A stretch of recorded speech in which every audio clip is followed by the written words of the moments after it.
Good morning. I call this special joint meeting of the Williamsburg James City County School Board, Williamsburg City Council, and James City County Board of Supervisors to order. Ms. Surza, will you please call the school board roll? Dr. Beers.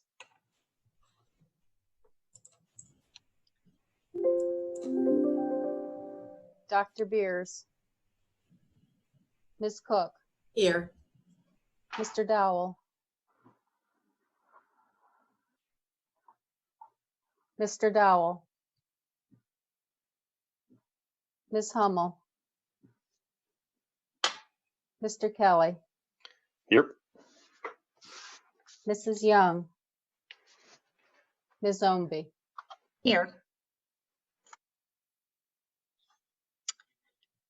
Thank you, Ms. Surza. I do see that Dr. Beers is on. I see Mr. Dowell is on also. I will pass it now to Mayor Pons for roll call, and then you'll pass it to Chairman Eisenhower, and then circle back to me, and I'll provide some opening remarks and housekeeping issues, and we'll introduce our guest speaker. Good morning, everybody. Thank you. Ms. Felico, would you call the roll, please? Mr. Rogers. Here. Ms. Ramsey. Here. Mayor Pons. Here. Vice Mayor Dent. Here. Mr. Maslin. Here. Thank you. Mr. James Regimbal, our guest speaker today, has over 37 years of experience examining Virginia's state and local government budget and tax policies. In 1999, he co-founded Fiscal Analytics, Ltd. Prior to that, he served 12 years on the staff of the Virginia Senate Finance Committee. He's a regular presenter at VAST and VSBA and VACO. Many of us have seen his presentations and understand the depth and knowledge. He spoke at our joint budget meeting, I believe, 3 years ago. And so, Jim, we welcome you, and I'm going to mute myself and toss it to you. Thank you so much for coming today. Thank you very much. And it's great to see a lot of familiar faces. I know we all wish we could get together live, in person, but technology's gotten a lot better. And so it's good to see all of you early this morning. Bear with me. I'm going to try to share my screen right now. And hopefully the technology works. So is that working? We can see it. Let's see.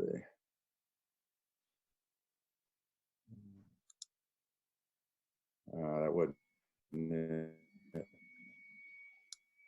Okay. How's that working, everyone? I can see it. You all see it? I can see it. Good. Okay. So let's dive right into this presentation. What I'm going to try to do this morning is paint a picture of your local government finances and school division finances and the demographics, how that plays in to how you fund and how you spend your money in your school district. So what this first slide shows is sort of a snapshot of 10-year growth of your number of school kids, which is ADM, average daily membership of school kids, your population, and then the consumer price index give you a sense of inflation, and then compare that to your local revenue growth over 10 years for both your localities. So what I want you to think right now is add the population or ADM to the inflation and compare that to your local revenue growth. And what you see is your local revenues have not grown as fast as population and inflation together. So James City on the right, you're about 38% in population inflation, a little less ADM to inflation. You've grown your revenues 30%. So you've been growing, your revenues less over that 10-year period. And that's the latest I have for both of you that's been audited and presented to the state, the fiscal 19 numbers. It's less than in Williamsburg case, even more so less than your local revenue growth. And then you can look at further down how much state revenues have been provided to help you with your local government finances. In the case of, again, Williamsburg, you've grown from 7.3 to 8.6 in state revenues. That's 18% growth. That's even less than local revenues have grown over that 10-year time frame. And for James City, even less, only 10%. So state aid, in other words, to you guys, has been quite a bit less. And you can see going down your total revenues, and you add all three sources, local, state, and federal, and how much that's grown. Again, if you look at 21% versus, let's say in Williamsburg's case, is to population inflation of about 30%. Your revenues are growing slower than sort of the gross needs, so to speak. You rely, like most localities, on real estate taxes for the largest share of your revenues. Let's look at James City. You're a much larger locality. Over half of your local revenues, $102 million in fiscal 19 versus total local revenues, 191. That grew 20%. So again, the growth, the nominal growth rate's been less than population of your real estate taxes. In the case, so let's flip now over down a little bit. Yes, sales taxes have grown rapidly. Meals taxes a little faster. In the case of transient occupancy for Williamsburg, it's actually declined over the 10 years. It's grown for James City, but it's declined. And sales tax, BPOL, meals tax, transient, they've all been affected, I'm sure, in 2020 and are currently being affected from this pandemic. So those sources probably aren't faring even as well as they were then. So the thing to take away from this slide is really revenues have not been growing as fast as sort of your needs. Now let's compare you to the surrounding localities of your largest revenue source, your property tax rates. And in case of Williamsburg, you're significantly below your surrounding localities and the city average and even below the county average median. There's a lot of small counties in the state of Virginia, and certainly the ones in Northern Virginia that have a large population have much higher rates than this. But if you take a lot of the small ones and get the median, that's where you get the 0.69. But your surrounding localities, the cities, much higher tax rates, Newport News, Hampton. The counties, not so much. James City is a county. You're a little bit higher than your surrounding counties. Of course, you bump right up against Newport News, and they're significantly higher than you. You do have, in the case of James City in particular, median household income is quite a bit higher than your surrounding localities, other than York. New Kent does pretty well too, but Williamsburg's less. And that's median now, half above, half below those household incomes. It is interesting to me also that your home values, this is the most recent Zillow home value index on the right, so that's current. Your current home values are higher than the region, which of course you can apply your real estate rates to statewide average. In year two, that gives you a sense of the situation for real estate in your two localities. Let's compare, just in a broad sense with this slide, how real estate growth and real estate revenues for localities compares to the largest revenue source for the state, which is the income tax. The income tax at the state level, which is the primary source for state K-12 aid to localities, because it's 2/3 of the general fund. The state income tax is 2/3 of the general fund, has grown significantly faster than real estate taxes across the state. And this isn't just your two localities, this is statewide, but you guys are about the same. Your growth, as I showed you in that first slide, you haven't grown all that fast in your real estate revenues. And the state's income tax has done significantly better. So it's capturing, the state income tax sort of captures the entire economy. It captures the service sectors. It's the growth in income throughout the state. And it's done not too bad in terms of growth since the last recession in 2009. So how have you done in terms of raising rates compared to your surrounding localities? That's what I tried to show here. The Williamsburg in 2009 had raised its tax rate by 6 cents, which is less than Newport News. It's less than the city median of 9 cents across the board. Across statewide, cities on average raised theirs 9 cents over that time frame from 2009 through calendar year 2020. Now, actually, I know that as 18. That's the latest I have. So they may have raised it even more since 18. The city in James City and York, James City raised yours 7 cents from 2009 to 20. York 13.7. And then the county median through 18 was 14 cents. You raised it only half, even through, and it might be more because the counties might have raised it even since then, the last 2 years, but through 18, they raised it 14 cents. So the raising of your rates has been less than other cities, including surrounding cities and counties. That's the point of that slide. Let's look at now all three funding sources. And I gave you a stack bar here for your joint school division and where you get your funding. And this is through fiscal year 19. So at the bottom is the local revenue. That's grown 35%. You've added your two localities from 09 through 19 have grown the support at the local level to the school district by 35% over that time frame. And the state has only grown their support by 15% to your. So there's a huge gap between what you've had to do at the local level to support your school district and the state. The federal government, much smaller share of how much they provide funding. It's of the total, only $6 million approximately. It did go up after the last recession in 09, fairly significant, but it's kind of dropped back down. And it is rising, so it's growing about the same rate as what you've grown yours since 09, 36%. So the next I want to show you is it's zero in on the state aid to your school division. And the first chart, though, shows on average throughout. This is not your school, this is the statewide average. Statewide average, you can see sort of the red bar is inflation adjusted. The blue bars are nominal, not inflation adjusted per pupil. This is per pupil. So go back to 09, sort of the peak of the sort of the growth that occurred through the 2000s. The state provided more aid. Right before the previous recession hit, it was $5,274. If you adjust that by inflation based on an 05 base, you see that it was $46.92 per pupil inflation adjusted.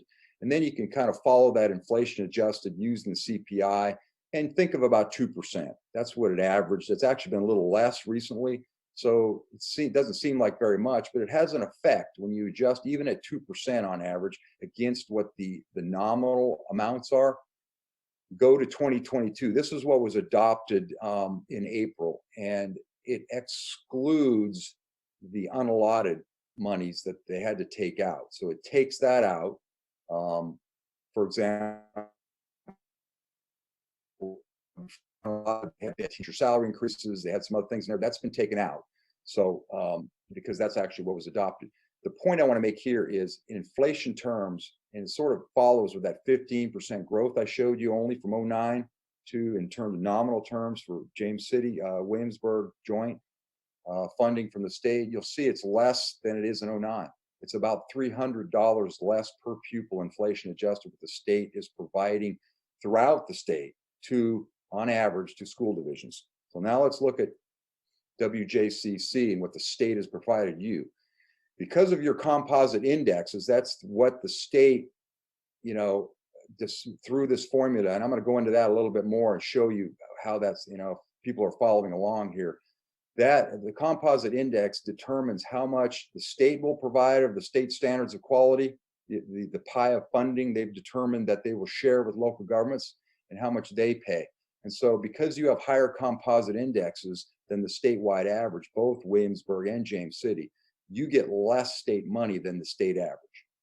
And so you can see your peak again was still 2009, the previous peak in terms of nominal and real. And then in the nominal did grow. You finally surpassed that peak in 2019. And then it's been growing through the state budget on nominal terms. But when you adjust for inflation, again, you're still about $300 less per pupil than you got in 09 from the state. And that reflects that only 15% growth the state has provided, but adjusted for inflation, it's less than inflation. 15% growth is less than what inflation was from 09 through that time period. So again, the state hasn't been able to keep pace. And it's interesting because remember I showed you earlier that chart about how their state income tax has been growing more faster than real estate taxes. And one of the big reasons, they've had other pressures. Medicaid is an example. Medicaid's been growing grew rapidly with a time frame. And so the state has had to shift more and more revenues for healthcare, particularly Medicaid. And so that's what's been eating up some of their money. Now let's dive a little deeper into the local composite index, or the LCI. That is, again, what the state uses, a formula, a 5-factor formula that determines how much of the standards of quality they fund and how much of the standards of quality the state prescribed standards of quality or pot of funding that you have to provide. Go to the very bottom on James City in the first, and you'll see that the current biennium 2022, you have a 0.5553 local composite index. And the actual state average, if you're not aware of that, is 0.45. In other words, across the state, it's set at 0.45 for the LCI, meaning that on average, the state should provide 55% of the standards of quality, and each local on average would provide 45. So if you're above 0.45, not 0.5, 0.45, you're above the average. 0.45 is what the state sets as your, that's sort of the average. That's the average that it's set at for everyone. So if you're above that, you're doing worse than the average in terms of you have to pay more, your share of the, and if you're less, you do better and you pay less. So I hope that makes sense.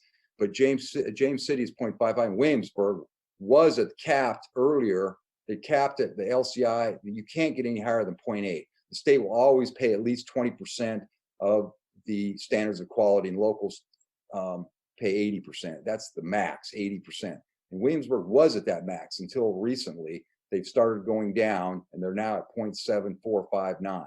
So they're less than the max. And this is, I'm going to go through this. It's a little bit complicated, but I've tried to simplify it. So the latest data they use for the current biennium is 2017. And it's because they cannot get, in particular, some of the component data. That's the latest they get. And think income taxes.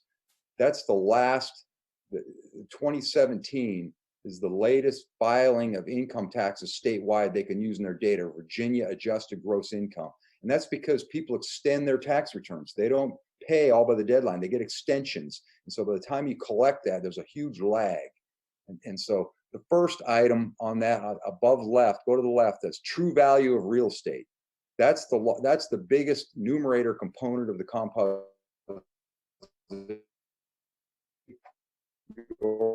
real estate taxes. So the numerator of the composite index is supposed to proxy how much revenue local governments can get from their tax base. And so they set true value of real estate at 50% of the numerator, because that's on average across the state how much localities collect in revenue from real estate.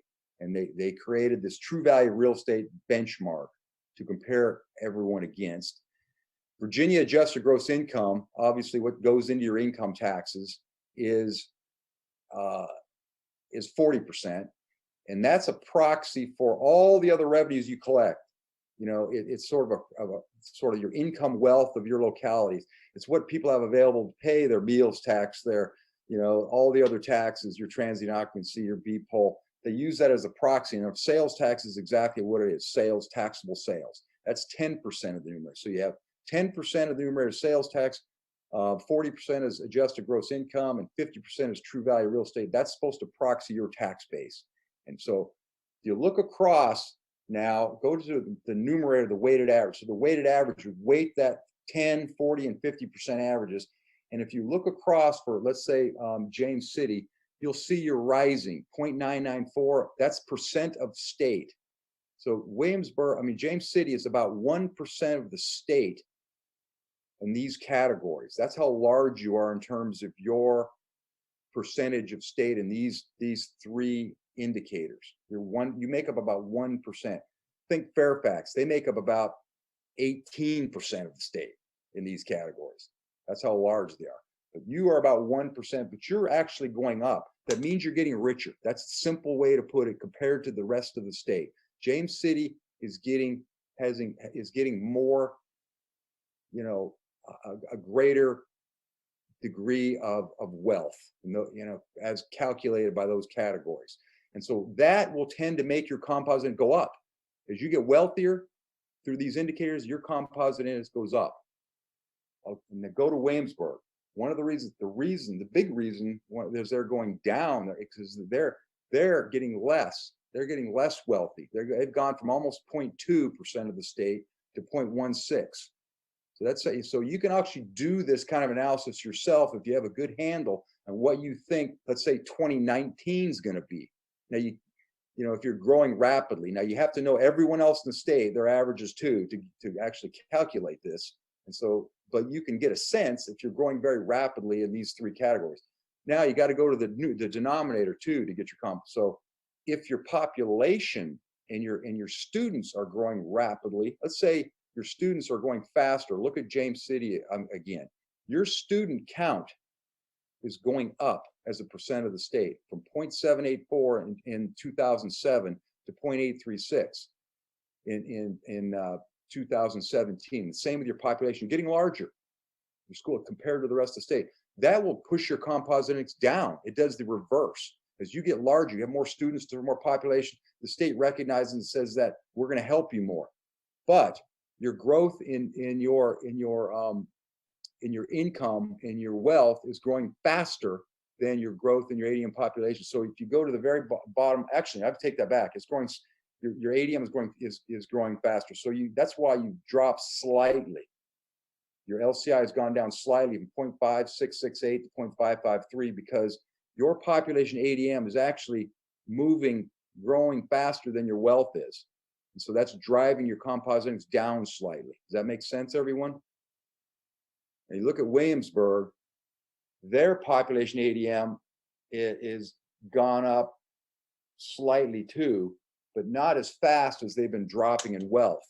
And that's why their composite has declined, because their wealth is dropping faster than the smaller growth in as a share of the state of their population. So that's how the composite index works. Maybe I went through that too much, but I wanted you to understand it, and because it's important for how you get state aid. The only thing that doesn't have the composite index applied to, and I'm going to show you this in a little bit, is sales tax. Is your sales tax that comes back to you based on school age population. And that's a fairly good chunk of, I think about 15% of state aid, but that's about the only thing that the composite it doesn't apply to in state aid, coming back to you from how much they provide. So someone asked me what marking looked like in the last go around for this current biennium, and these are all the factors. It's fairly complex. What I highlighted for you was because your composite index has declined some from the last biennium to this, that is really sort of the largest share of the change in your rebenchmarking.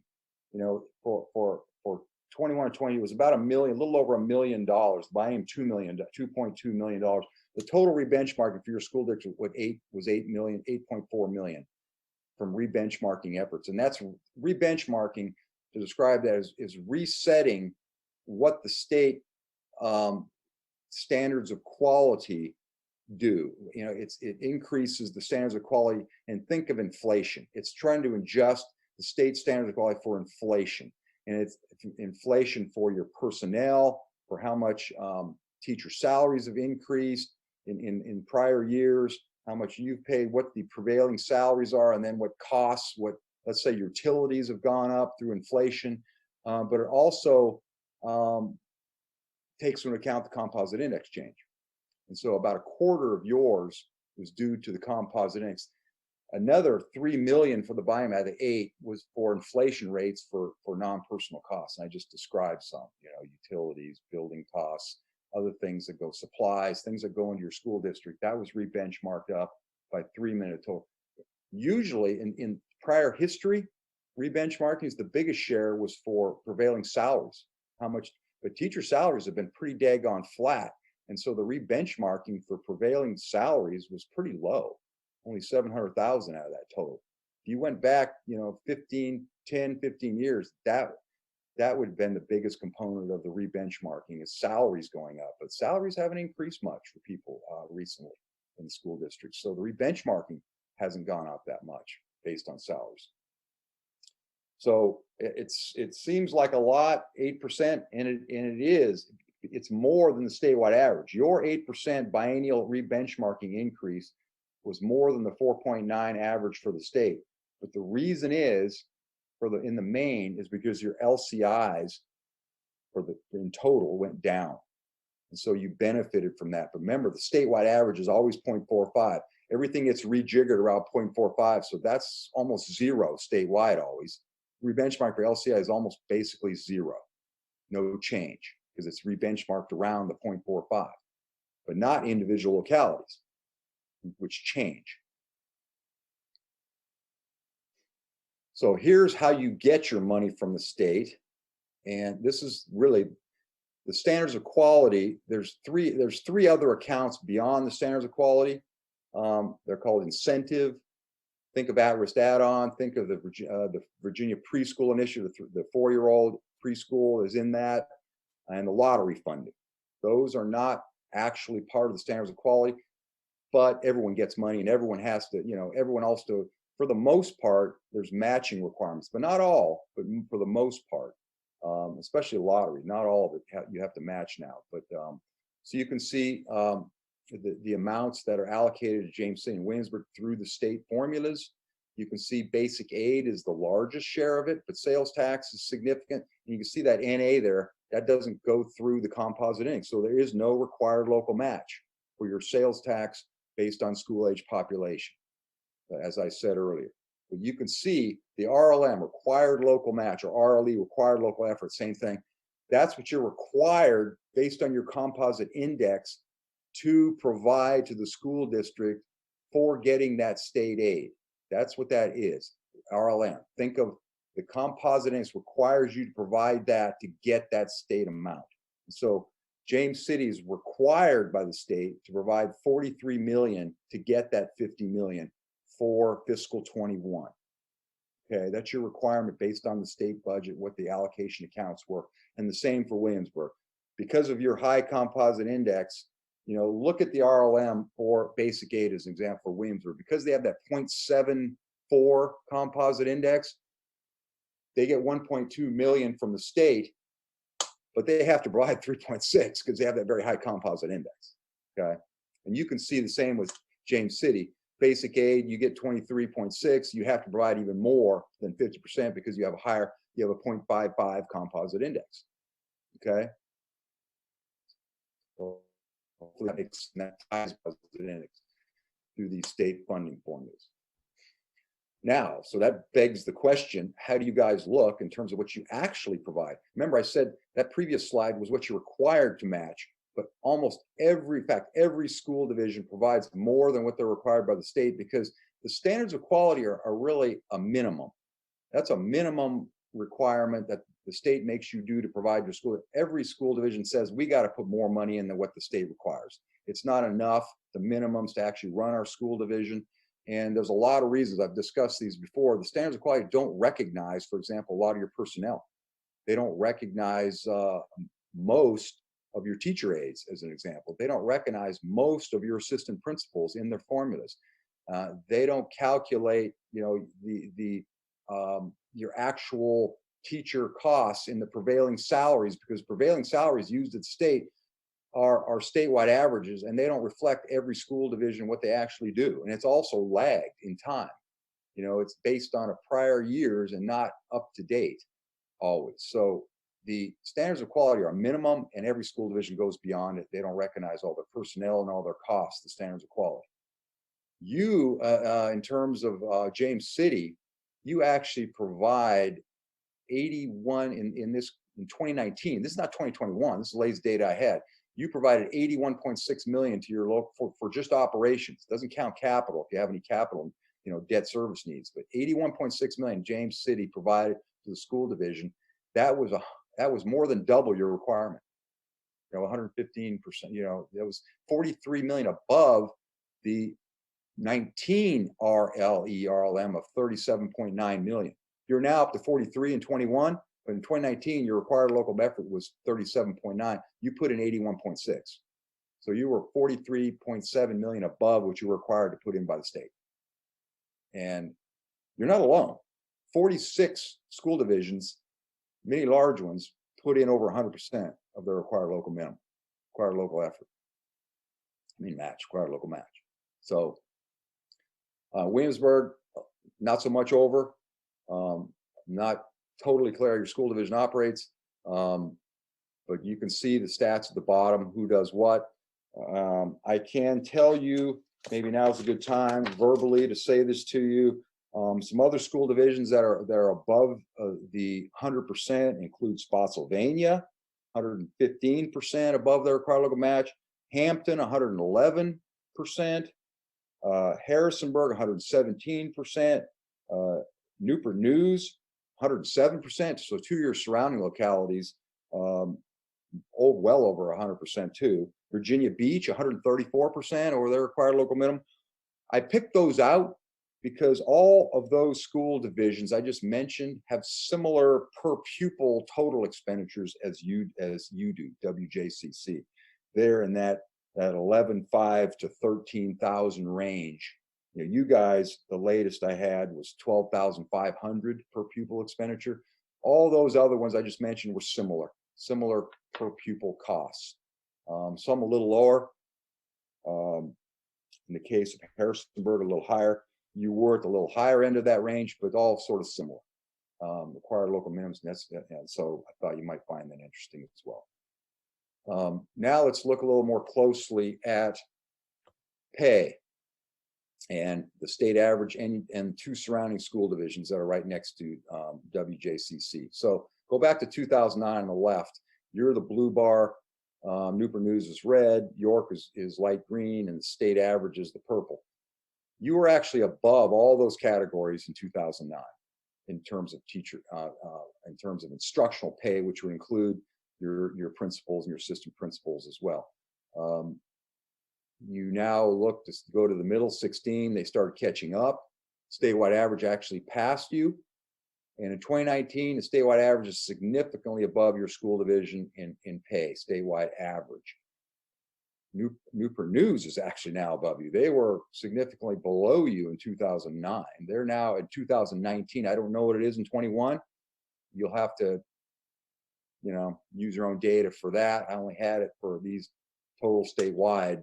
And so I stuck with that 2019 to compare to you guys. But you can see from over that 10-year period, the growth in your pay has been very slow, and others have caught up. And I do want to say the growth from 53.58 for the state 2009 to 60 seems like a lot, but that's less than the rate of inflation. If it had just grown at the rate of inflation statewide, it would have been in the $63,000 range statewide average. So teacher pay statewide, instructional pay has lagged the rate of inflation since 2009. And this slide kind of gives you an idea. I compared the state, not you guys. You can put your own into here. I don't know why there's a little bit of difference. They call this instructional salaries. It doesn't match up perfectly to what the superintendent's memos that you get. I got the data from with that previous slide. This is done by the NEA, National Educational Association, and I had to use, when I use them, it's the only way to compare state by state. So all states, and I'm sure they did it consistently. We're not even on the first page, Virginia. We're not in the top 23 of the 51 plus DC states. Our average housing costs are, and I use that as a proxy for cost of living, home values. It's kind of a good proxy. Think of Northern Virginia, housing value is very high. California housing value, that's a cost of living, is a major component of cost of living differences, that is your housing costs. And we're 16th in Virginia average housing costs, but we don't show up on the first page of instructional salaries. We show up at 37th on the next page at 55,000. You can see with surroundings, I have a note. If you take Northern Virginia out, where the teacher salaries are much more similar to Maryland, in Northern Virginia, let's go back to the previous slide. Maryland is number 10 at 77.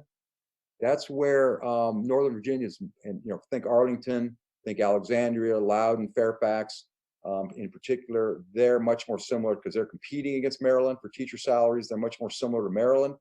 If you take them out of our average, that would reduce our average from 55 down to about 50,000 or less. And that, so the rest would say we would look more like Arkansas or South or, West Virginia, our average in teacher salaries statewide. Now you guys, around here do a little better than that. You saw what you were in that $55,000, $56,000 range. So you're kind of around that state average. Now let's take a look. I just have a chart to show you how your ADM, which ADM is average daily membership of students. That's what that acronym stands for anyone online. And you can see the growth in students statewide, 4.6%. It's slowed. In fact, interesting, a note this year, one of the issues has been the drop in students that were expected because of the pandemic. More people homeschooling, going to private school. They're expecting a rather large difference, and maybe even up to 2 or 3% reduction this year in student counts in public schools because of that. And there's a debate in the General Assembly about what to do, because your per pupil payments are based on exactly that from the state, numbers of pupils. And so they're forecasting a drop like that, which is, you can see, has not occurred probably ever in the state that we've got data going back to, would really affect state aid to locality. So what's the General Assembly going to do about that? Because it's probably temporary, that drop in students. Maybe not, but probably temporary. Probably will bounce back when the pandemic's over. But you can see, you compare, you've grown faster on average in the state. Look at more recent though, really more the same as the state, 2018, 2019, 2020. So your growth was in previous years prior to the last three, where that difference has occurred. Now let's take a look at some of your internal components of your student population. And one of the things we like to look at as a proxy for low income students is free lunch, because you have to be low income to qualify as free lunch. And often, people look at, I didn't put it on the slide, as free and reduced lunch. Reduced lunch is not quite as poor. And generally, across the state, you average about 6 to 7% more students would be on reduced lunch. You could just put 6 or 7% on these numbers of WJCC. Right now is about 28% of your students are free lunch. So you would be on the order of 35% free and reduced lunch. The state would be about 47, 48% free and reduced lunch if you counted reduced lunch. I put free only because some state formulas are only based on free lunch, like the at-risk add-ons, the number included. So in any case, your school division is significantly less than the state average. You've got fewer low-income students, and you've had that consistently. But just like the state, you can see it's growing. That percentage is growing. And 10 years ago, you were below 20%. Now you're significantly above 20%. The state was below 30%. Now they're up to 40%.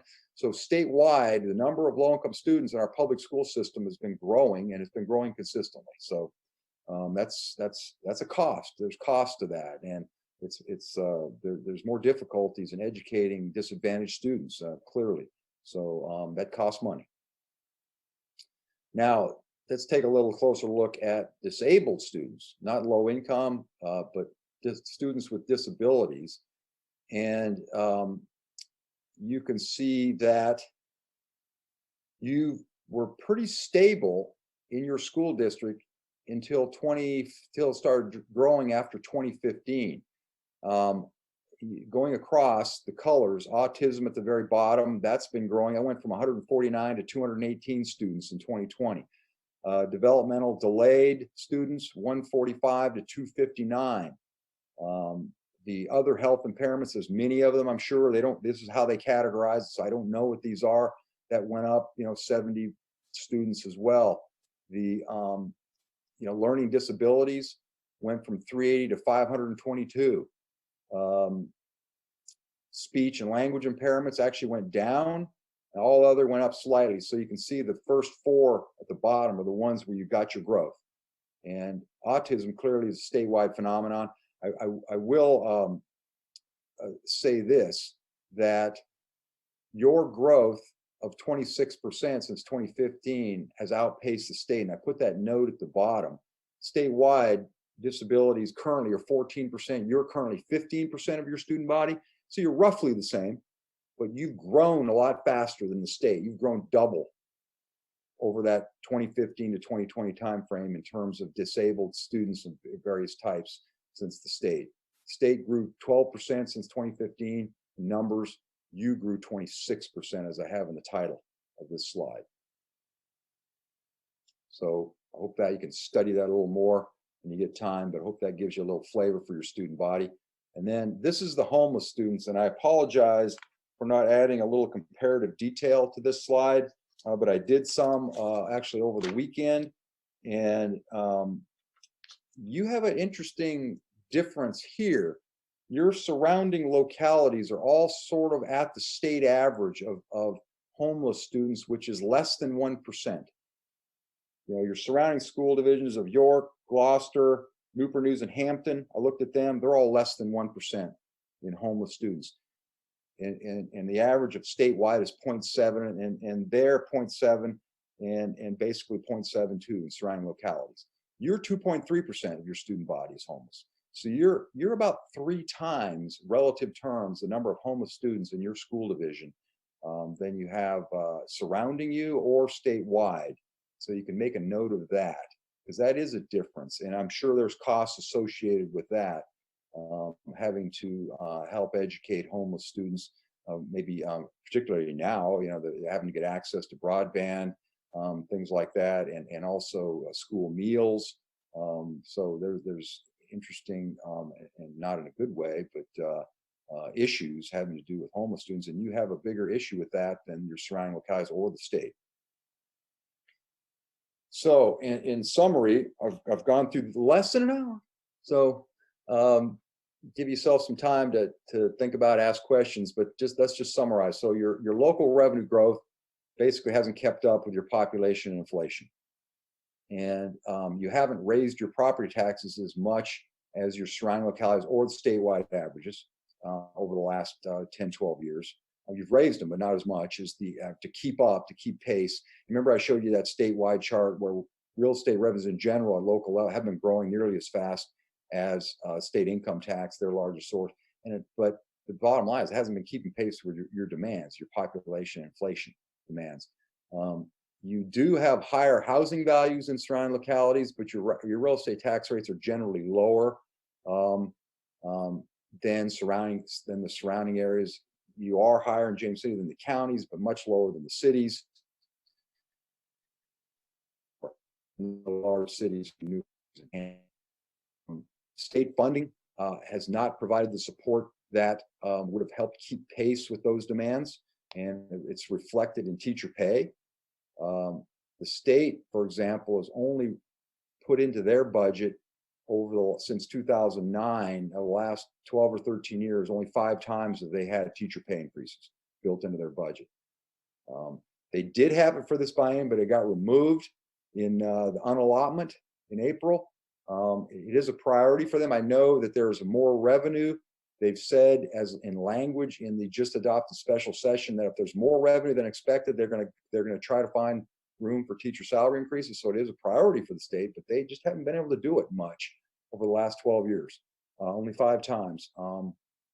You do have higher LCIs, and so the state doesn't provide as much aid relatively than the statewide averages.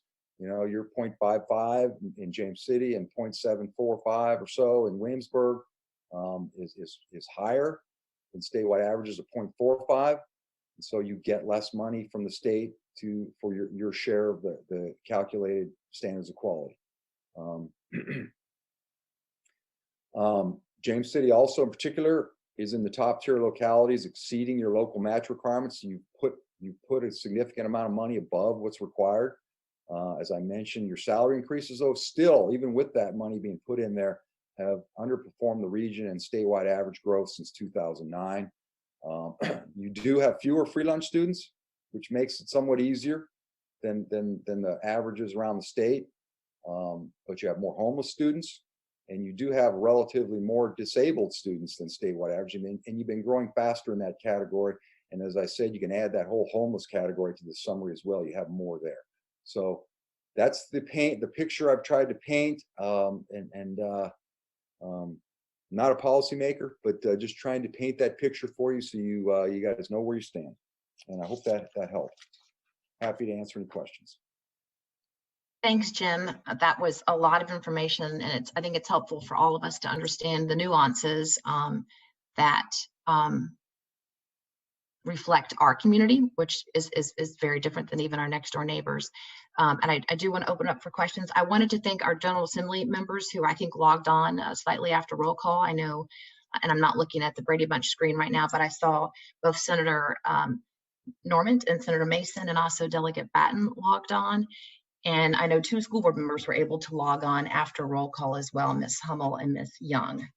So as I mentioned at the outset, folks who have questions, just unmute and you can ask the question directly, because I can't see everyone at the same time and it's difficult to scroll through. So I will go back to mute. All of us will stay on mute unless we have a question, but we've got some time, 20 minutes or so, to ask questions and help us understand some of this data more clearly. Mr. Regimbal, this is Greg Dowell. Can you hear me? Yes, sir. Okay, my mic's working. Good. Thank you for your presentation, and I appreciate everyone else that's on this call for being present. A lot of great data that you provided. One of the key takeaways from me was that, between 2009 and 2019, 35% of local growth from our funding partner in James City County. I really appreciate that, especially going into and hopefully transitioning out of soon a pandemic. That kind of support and relationship between our county and city and for our schools is really invaluable. I wanted to ask your very last slide, when you're talking about 3 times more homeless in relation to other divisions in the region, and yet we have a lower free lunch population. Can you help me understand how that happens? That it seems kind of contradictory to me. Well, it's only homeless would be a relatively small share, because think of it this way: the homeless percentage in your school district is 2.3% of your total students, where your free lunch is almost 28%. So it's just a small. There's homeless students in general statewide. There's about 10,500 homeless students out of 1.25 million. So, and free lunch students statewide are 40% of that 1.25 million. So it's a very small portion. Okay. So reasons I'm not aware of, actually your region, your 2 localities are richer on average than the state. You generally a wealthier area than the state, as reflected in your composite index. So you wouldn't be expected to have as many people that are low income, because that would show up in other statistics like your composite index or your home values or other things. So you're a relatively wealthier area, and that sort of bears out in your free lunch statistics. But for some reason, you have that higher homeless. Again, it's only 2.3%, not 28%. Okay. Great. Thank you so much for that. Jim, this is John McGlennon. Hey, John. Good to see you. And I just want to, first of all, thank you for the very rich detail you provided in your presentation today. And thank everybody for showing up today for this important presentation. Could you give me a little bit more information about the property tax rate increases? Is that an average of each city and county's increase, or is there any kind of weighting for the size of the jurisdictions and the like? No, sir, that's the median. So That's what I showed you for city and county comes out of the Weldon Cooper local tax rates book, and they publish the median. That is 50% above, 50% below. And so Okay. to do a weighted average would not really be a rate. You'd have to, I guess you could, but I've never attempted to do that. So Yeah. that's the median. Who's going to be at the top? Is it mostly going to be Northern Virginia localities that experience big drops in their real estate value? Well, again, the rate is different than the real estate values. So I tried to show what I was. Well, I understand that, but if the real estate values are dropping sharply, you probably going to have to adjust your rate more to collect the same revenue, right? I will say this: yes, you would. It showed up in a big way in the composite index. That's why composite indexes, there was a hold harmless put in place probably 8 years ago. Remember, there's a huge lag in the data. It's like a 4 or 5 year lag because we're using 2017 true value real estate in the composite index for right now for this biennium 21-22, 2017. And so when we got to 2012, 13, 14 arena, Northern Virginia experienced a sharper decline in the real estate from the last recession. Mm-hmm. So when that was calculated, everyone else's composite went up just because Northern Virginia went down. Remember, it's relative to the state. Right. And so when Northern Virginia kind of drives the state averages because they're so large, everyone else went up because they went down in their real estate. And the General Assembly put a 1 year hold harmless in to help that out. But I believe the reason why county and city rates have gone up the median so much is because, again, that chart I showed you how real estate has not been growing as rapidly. Mm-hmm. Real estate values have not. And so to keep pace with your needs in the local governments, you've had to raise rates to get the revenue you need to operate your school systems and everything else that you do. So real estate values just haven't been growing that rapidly, right. last recession. Right. Statewide. But in some places, they actually dropped precipitously, right? Well, Northern Virginia did for a while. Now they recovered. They started coming back, but there was a drop, a pretty good drop. Yeah, particularly Northern Virginia. Yeah. And is that whole story of what goes up faster sometimes goes down. And they had Mm-hmm. in that go period of the early to mid 2000s, their real estate values were growing astronomically fast, and so when the recession hit, they got hit the hardest. Right. Jim Kelly, James City County School Board. I appreciate your presentation today. There's lots of data here, lots of information for us to think about. I found particularly the information on teacher salaries, and it gives a lot of us, both state and local officials, something to think about as far as how we address our priorities going forward. I saw you had the rankings in there for teacher salaries in Virginia nationally. Do you know how that has trended over the years? Where we would have been in 2009, 2010? Would we have been higher on that list? I don't know the average. I don't know that because I'd have to try to see if they've saved that data. I have been doing this for a few years now, and as you're probably right, the last few years doesn't tell you much because we've stayed about the same the last few years.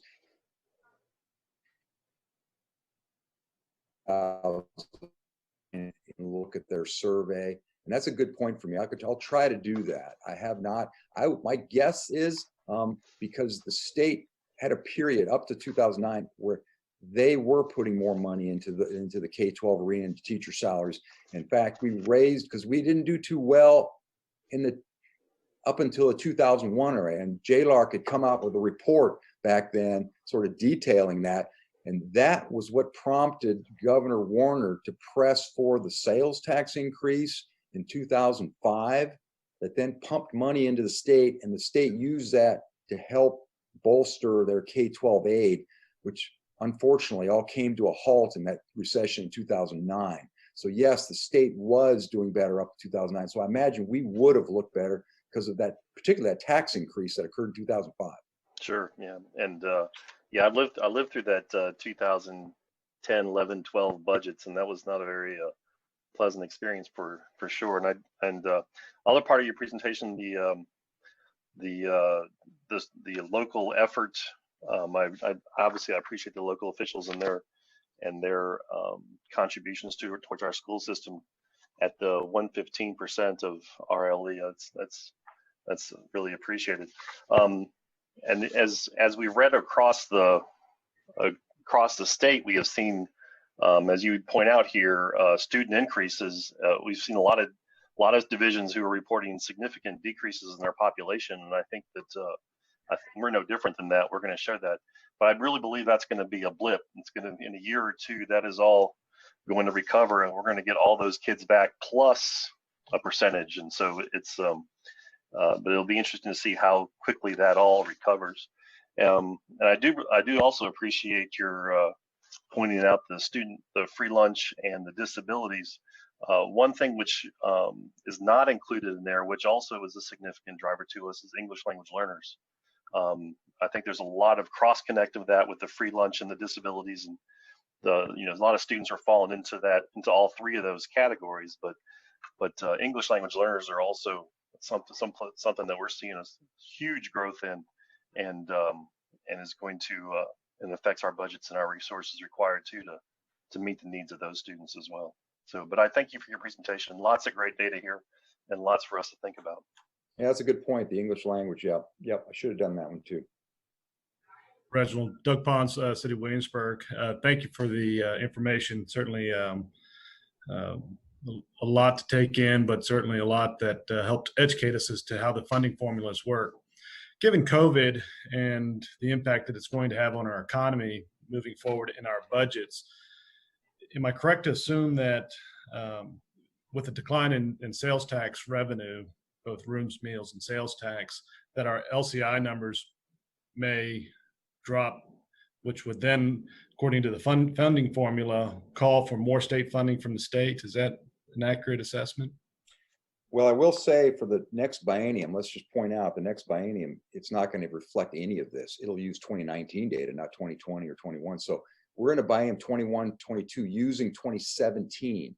So the 23, 4 biennium use 2019 for the composite index. So it won't be until the one after that you even reflect. And remember what it is. It's reflecting, the numerator is reflecting true value of real estate, which is a way to I don't want to get too deep into it. There's some adjustments, but it's really your assessed values that are normalized with all the rest of the localities throughout the state. And that's 50% of the wealth calculation of the numerator. And then 40% AGI. So it's going to depend on, and only 10% taxable sales. That is the smallest component of the composite by far, is the taxable sales. It's of the 5 factors. Let me tell you this, the most important one is actually ADM, okay? Your student population. That's 2/3 of the denominator, 1/3 population. The ADM, if it goes up or down, affects your composite more than anything else. The next largest is real estate, okay? And so you have to see how your real estate values are changing, and it's going to be 2 bienniums down before it gets into this pandemic. And then income, I'm going to give you a little factoid there. So 51% of the tax filers of state income tax make $50,000 or less. 51% make, they only pay the income tax. 50%, 51 pay 8% under 50. So the people making over 500,000, that's 1% of the filers. They pay 18% of the income tax. This pandemic has affected the incomes and adjusted gross income of lower income people in the main, not completely. Business owners are going to get affected too, but our income tax at the state level is actually held up fairly well. And that's reflecting who pays and who makes the money and who has the money. It's not the service workers. It's not the people under 25,000. A lot of those have lost their job. So our income tax is going to be affected, and maybe your locality more than others. I don't know. I'd have to look at that, but it's not going to be as big an impact. And that is, remember, that's that 40% component of the LCI. My guess is the LCI won't be impacted that much by this. Second question, you had shown in your presentation instructional teacher pay salaries and how they relate. Do you have information about administrative costs and administrative personnel and how they relate to other communities? That would be a deeper dive. Okay. And I'm going to give you an example. I did that for the city of Richmond, and it was a pretty deep dive. And what I found was they have smaller schools than their surrounding counties, Chesterfield and Henrico. Therefore, their economies of scale aren't as good. They have to have more assistant principals. They have to have more building maintenance. They wanted to have these, they haven't wanted to close schools and consolidate and make larger. And so that is a big factor in why Richmond's per pupil costs are higher than Chesterfield and Henrico. So I'd have to do the same kind of deep dive in you guys to see, you know, what you look like, your surrounding localities, you know, because you are, I can tell you this, the last data available, which is 2019, your per pupil cost was $12,574. Okay, operations. Newport News was $12,180, so not that far off you. And I don't have York down here, but that'll, you know, Virginia Beach, 12,200, similar. Hampton, 11,519, you know, it's fairly similar. So your costs are fairly similar to your surrounding localities. Thank you. Hi, this is Julie Hummel with the Williamsburg James City County School Board. Thank you very much for your presentation. My question is about ADM. Because we're, like everyone else, concerned about our ADM numbers going down, but from what I'm understanding, you're telling us is that we're really looking at 2021 numbers, is that correct? That will be impacting the biennium, right? Because we're looking at 2017 right now, we're operating under 2017, then the next one will be 2019, then the following one will be 2021. Do I understand that we're assuming our numbers are down this year, but will our ADM, hopefully those kids will come back and then our ADM numbers will be those reflected in 2021? Is that a concern or not as much of a concern? Well, let me correct one thing that I didn't pinpoint because I didn't want to confuse people, but 4 of the factors are 2017. The ADM factor in the local composite actually is March 30th of 2018. That's the one factor they actually move up closer to the time frame. And so the current LCI is based on March 30th of 2018 data. All right. Now the budget, the state budget, how you get your payment has nothing to do with that LCI calculation. That gets updated every year. And what happens is they base their budget, okay, on an estimate using September 30 data. Okay, so when they normally get to the regular session in January, they'll have done a count. The state will have done a count for, let's take this year. You're in March of they're wrapping up the budget in March. They would normally use an estimate based on the count from September 30th of 2020, okay, which has already happened. They will make your payment, they will adjust, you know, based on the for you, you're operating off last year's adopted budget in April, okay? So they get to September, they get a new count, the General Assembly comes in, they base their budget on September 3rd, a reforecast based on September 30th. That changes your pure, because if you have, let's say 1/10 of 1% less, which is kind of normal, 2/10 change, they'll change your payment based on that new number in the regular session. Then you get to March 30th, that's the actual count. They will change you again. They will true up based on that actual count in March 30th. So March 30th is the final count for any year you're in of what you will actually get in terms of per pupil payments.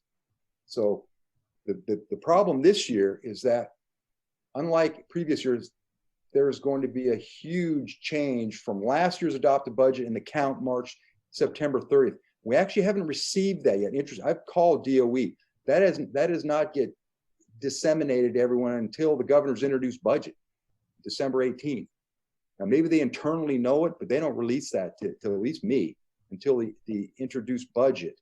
And so VAS actually did a survey, and that survey showed 2 to 3% reduction in ADM statewide, okay, based on people's survey responses this year. So expect that September 30th count to be 2 to 3% down from last year's up. So the General Assembly in the special session said, wait a minute, we're not going to adjust your payments starting in January. We're going to take another look at that in the regular session. We're going to decide what to do then, whether to give you relief or not. And whether that March 30th count actually is used because of these extreme circumstances, it's still up in the air. Okay. If they do use March 30th, there's going to be a reduction in payments to people. So there is 3% down. So there is an idea that maybe will be held harmless, possibly. There's a good question for the senators online, the delegate. Okay, thank you.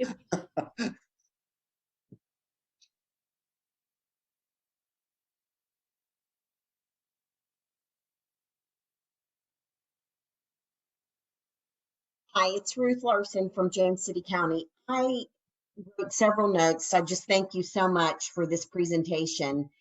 And I quickly, when you talked about Spotsylvania, Hampton, I went to Spotsylvania, and interesting enough, they've just done in February a tax increase to 87 cents. But the one question I had is what is a good suggested revenue rate? What should be our base that we should be keeping? Oh, wow. That's not a question I'm going to answer, ma'am. That's a question that the elected officials in your region need to answer. Well, I didn't know if you keep, if we wanted to stay in a good position, if you had not necessarily in City County, the city of Williamsburg, what is what should we be looking at to make sure that we stay in a good position? Is there a percentage that? Well, I will say this, you're different. The Triangle region is different. It's reflected in even special session session legislation that gave you another extra % sales tax recently. So you have 7% sales tax in that region. That recognizes that you guys are kind of different. You have a region that has Busch Gardens, that Williamsburg, the old, where people come from all over, different sales tax, all sorts of different. So I don't think that it would be fair to exactly compare. So you have to decide whether those industries are still doing the same, providing the same revenues and the same support that they have in the past. I'm sure that's a reason why you generally have a lower real estate than other urban counties, let's say, or other cities, is because you have other revenue sources. And so you have to make a judgment as to whether those are still adequate, whether those are still working, whether you have to go rely more on your real estate tax than you have previously. I mean, that's the real question I think the region has to ask itself.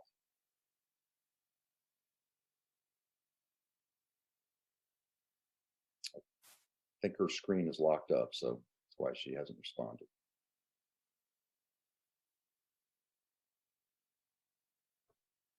Are there additional questions for Mr. Regimbal? I have one question. Since we're a joint school district, and we have two different LCIs, how does that sort of average out for the district?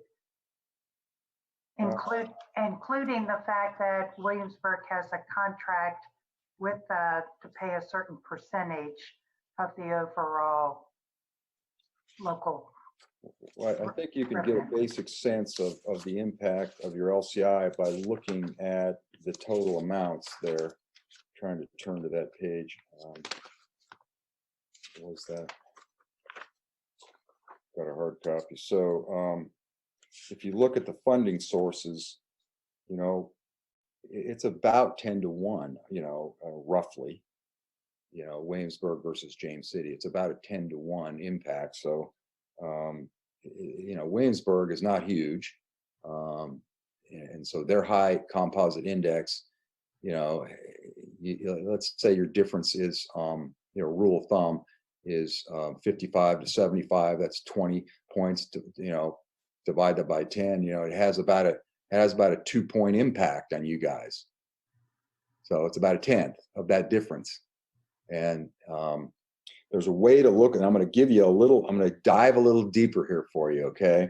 So let's look at James City. Go to slide 11. I don't know if I can do that.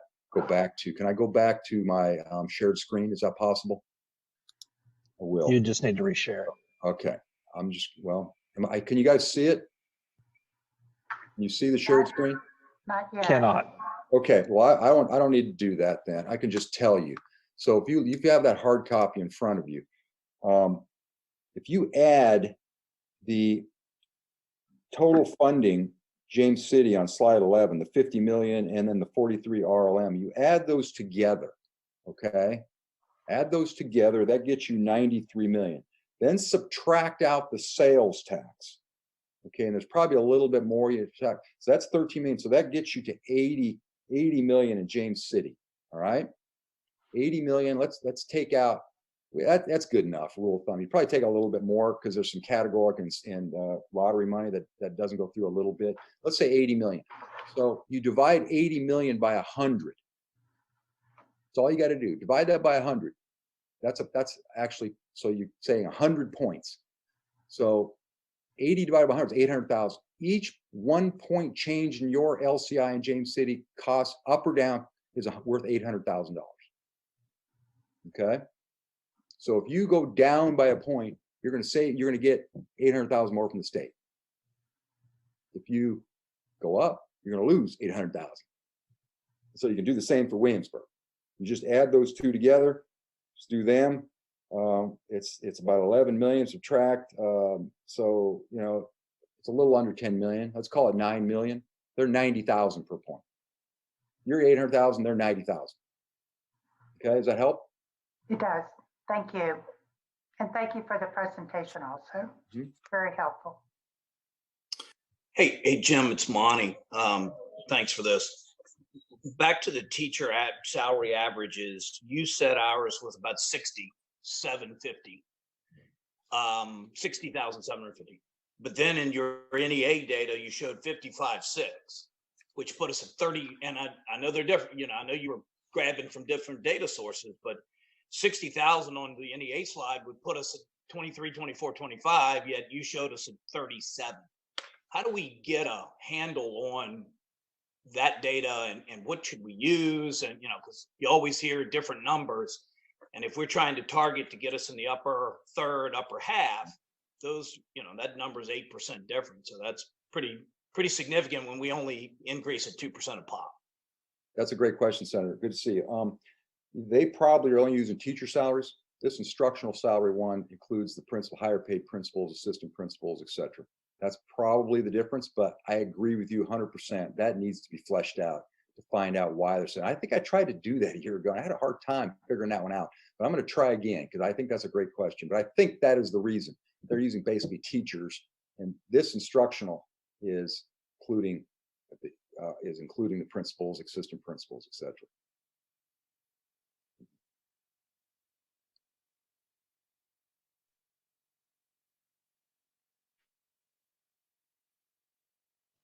So, Senator Mason, are you making yourself available for questions? Because I'm curious about the ADM. I think that's going to be, it is a real issue. And so I'm curious as to what you think what the movement is going to be on that. Because I think that if schools were to reopen full blast February 1, and that's totally hypothetical, I think you'd see people come back in droves, but yet say they come back in April, then we've missed the March we've missed September, we've missed March. So how are we going to deal with this? No, I think that's a great question, and I jotted that down as something to take back and to make sure, because Jim was right. A lot of conversation around the special session budget, talking about holding schools harmless for, and even at higher ed, putting $60 million out there to be used with very few strings attached, just because of recognizing where we are and what everybody's trying to grapple with. So I don't know the answer to that, but I did jot that down as something that we have to keep in mind, that we cannot penalize us using, I think he said, September data right now, you know, when in fact it's hard for us to get a count, quite frankly. I look at that kind of like the homeless data. I'd love to hear what y'all think on. I think those homeless numbers are low, and they're probably low across the state. I mean, that is very difficult to count. But just based on what I see at my child's elementary school, I got to think it's more than the 300 and some odd that was shown. So I think we need to take a lot of this data with, Jim doing the best he can to gather it. I mean, you heard him say multiple times, God, I've tried to tease that out for years, but it's just so hard to get to. But Ruth, it's a good question, and I'll make sure that I take that back as far as an understanding of what we do for funding with the budget that you're getting ready to see. And Jim's right. Our revenues, we always do ultra conservative. It's going to be this bad, and it comes in a little less bad. So I think that's a good thing. I've always been impressed the way we budget at the state level in a conservative fashion. And so our revenues are better than we anticipated. But I think to the point we just made a minute ago, I hope we're finally going to get some good news here soon on Busch Gardens. But certainly our local revenues are going to take an enormous hit the next time y'all go around to put your budgets together. So. Well, as long as we're saving ginger ale, we're not looking at tourism. That's my only snotty comment. I don't even like that ginger ale, so I got nothing to do with that. The other thing too is that we've already signed contracts with our teaching staff for the year, and so no matter what the school attendance is, we've committed to a bunch of folks for the entire year, and so that's another reason why we need to be held harmless.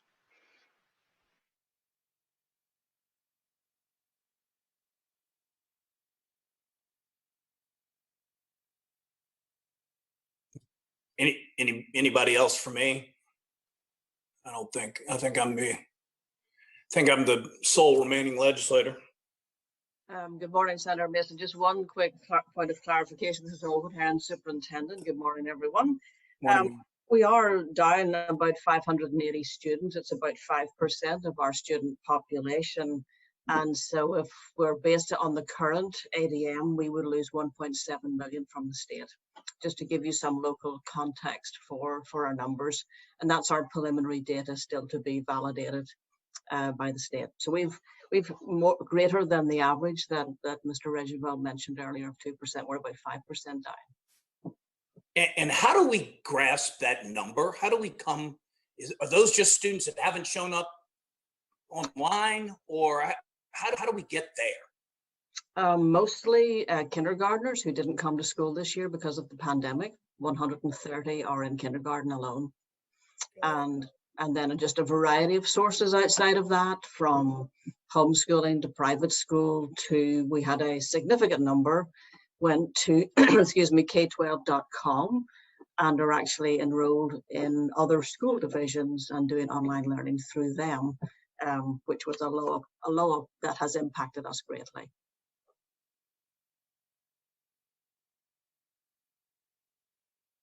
And can I just add on to that? Senator Mason, this means for that K through 12 private corporation, students are actually transferring to Richmond Public Schools, and then Richmond Public Schools is getting their ADM.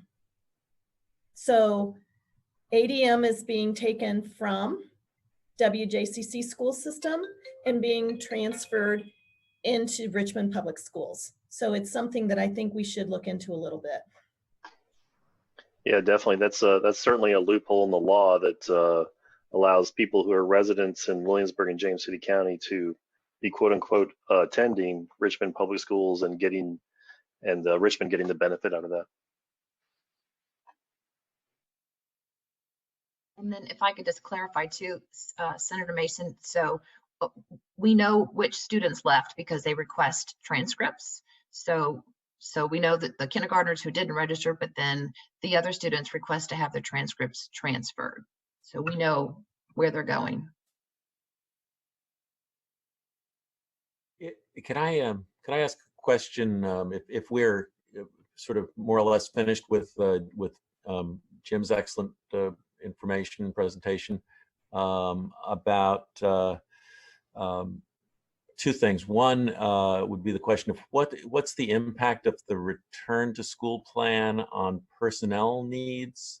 And secondly, what is the protocol for the potential of an outbreak in a school? We are actually looking at, we've got a fairly significant substitute pool right now, and this is our first day back, and we already have some instructional staff who are unable to be here this morning for the beginning of on-site class. So we have a fairly significant substitute pool. We have protocols in place. We go through tracing and assess to what extent we need to have staff at home. We will probably know more in a week's time just how well that's going. Just because I think it would be helpful for us to get a sense, since one source of a lot of the savings, as I understand it, in last fiscal year was we didn't utilize substitutes very much, and obviously that's a change. But I am curious as to how this plan of bringing students in a couple of days a week, what happens with any personnel needs resulting from the time that they're not in school while their fellow students are in school. If I understand correctly what you're doing. Yes, we're certainly needing to employ some extra instructional aides this year, and there are potential for, we can't get bus drivers, and we certainly may be ending up employing some extra custodial staff as well. So it's hitting on several fronts, but currently we're able to manage that. And then in terms of the protocols for an outbreak in a school? Very quickly, we start contact tracing immediately. We work with the Virginia Department of Health, and we very quickly we isolate people, send them home, and if necessary, put a class online, or if we need to, we will close a school. So there's steps we go through, and they're all laid out in our health plan. And two of the schools are not opening up today, is that right? Or that's correct. With some air quality issues, and they're being resolved, and they'll be ready in 2 weeks' time. They'll be ready for November 9th. In fact, they're ready now. Teachers are just resetting up their classrooms. Okay, thank you. Pleasure. We have time for one more question. Well, Ms. Sadler would like for me to relay a question. She's been on the line, but not able to get it through. But her question is looking at what other, or insight to whether the school systems are doing to save money during the pandemic. Has that been the case, or do you have any insight into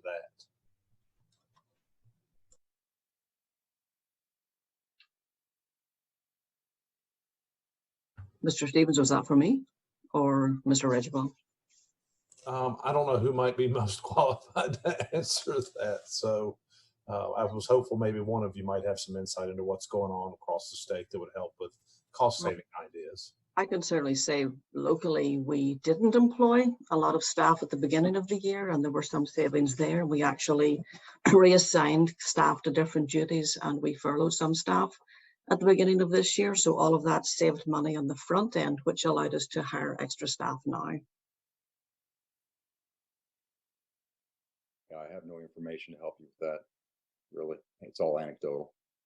Dr. Herron, how much CARES Act money did we get, and are we going to be able to spend it, and how are we going about doing so before, what is it, I guess the year-end deadline? We got about 1.9 million extra, and some of that's going towards the air quality in schools, air filters, PPE, some curriculum writing, a whole variety of different things.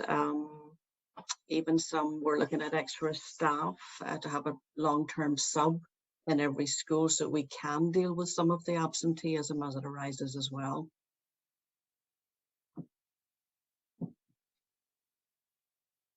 We will make sure we spend it by December 30th.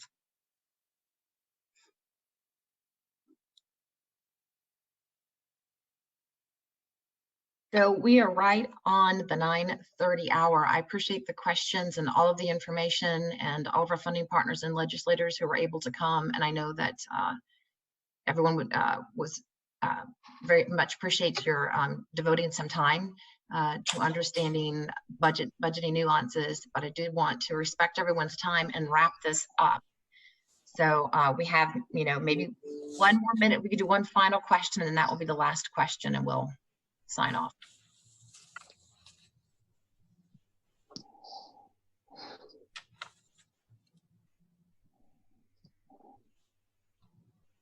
The only question I had in the Zone B, and this might be for you, I looked at the special ed numbers, and it not to be answered today, but I did know on significant growth in several categories. There was a category that did not grow very much. And how much pressure is there on school systems to get stricter with identification due to the extra money it costs to provide those services? And again, you don't necessarily have to answer that today, but I just wonder, does that ever, I mean, and maybe have you seen from the federal level a tightening up of the of how you have to do that, or is it in fact done the opposite and had more kids been able to be identified?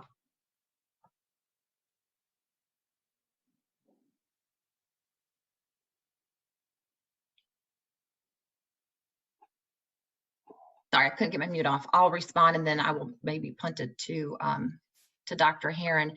I know we follow federal and state guidelines, and so it is not my understanding that those have changed, but they are very strict guidelines for identifying students.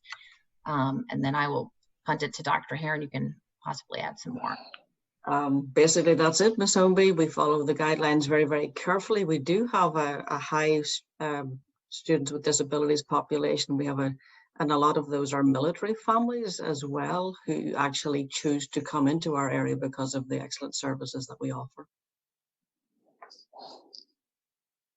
Thank you.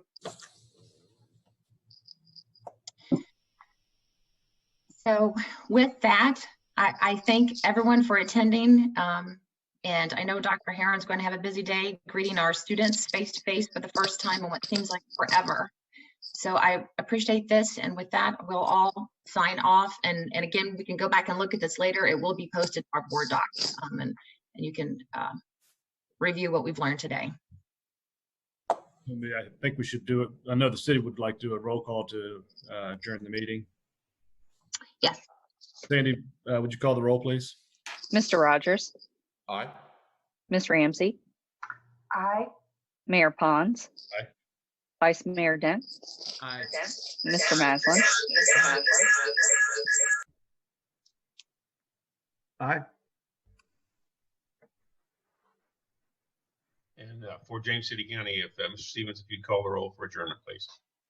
Yes, Ms. Sadler. Mr. McGlennon. Mr. McGlennon.